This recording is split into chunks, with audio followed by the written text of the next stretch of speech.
I'm a marine biologist, first and foremost, scientist of the old ocean realm, but I came to Flagstaff and I got involved in lots of different projects. The first, because I love film, was Flagstaff Mountain Film Festival, and that's a documentary film festival bringing lots of incredible outdoor films, social, cultural, environmental films to Flagstaff. I also then got involved in the Aslita project, and that's all to do with helping our community reduce our footprint with plastic and reduce plastic pollution locally. Myself and a local filmmaker, Meredith Meeks, we co-founded something called the She-Wolf Project, which is a women's empowerment platform, but also for those that identify as women. Stories have the power to change the system somehow. With everything that I do and the projects that I choose to be involved with, it's storytelling that's at the heart of it. I kind of see my position at Lowell as an ambassador. I'm spreading the news about Lowell, whether that's the science that our astronomers are doing today or what happened 100 years ago at the observatory. In the past year, I spent a lot of time with Lunar Legacy and was celebrating Pluto, because the 90th anniversary of Pluto's discovery right here is in 2020. This past year, I also co-authored a book that has vignettes of Flagstaff history that, I thought were kind of interesting, so I thought maybe other people would be also. For me, when you talk about work life and personal life, there's not really much of a line between, because what I do for work, I also do for fun, and that's to celebrate our community. My full name is Andres Tomas Adalto Lizarraga, but everybody knows me as Dapper Dre. And what do I do?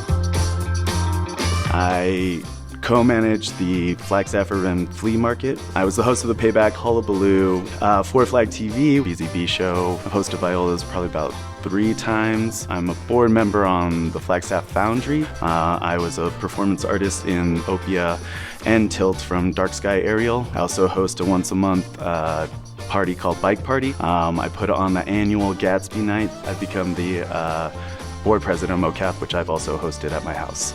That's about all I can remember, and we'll see what 2020 brings. How else are you going to grow considerably but also keep alive what you see as culture and community in your town? You have to be out there and you have to engage. That's the only way we can make it. When I first got hurt, it was kind of, a lot of people made the assumption that I would have to leave town because it's too hilly and not accessible and so forth. And rather than have my behaviors dictated by others, I decided I was going to stay and try to make Flagstaff more accessible. Ran for city council, was on the Flagstaff City Council from 2000 to 2012.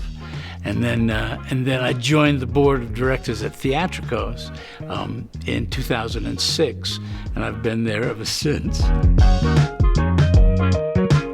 Quite often, I have said that as far as I'm concerned, art is really the only worthwhile human endeavor. Everything else is either hygiene or survival. Yade she KLEE BENALLY dasajine torchini shabashachin auto nakadine dashanella shama a beithachi auto beithachi dashache zithajin de nasha auto kinslane shehowan. So I'm originally from Black Mesa. Currently I reside here in Flagstaff, and I've lived here long enough to have sort of a love-hate relationship with the politics. So I work with a range of different organizations, primarily on a volunteer basis, to address everything from support for unsheltered Indigenous relatives that are on the street, campaigns like the Hall No campaign. So we're working actively to address uranium mining threats around the Grand Canyon and Red Butte.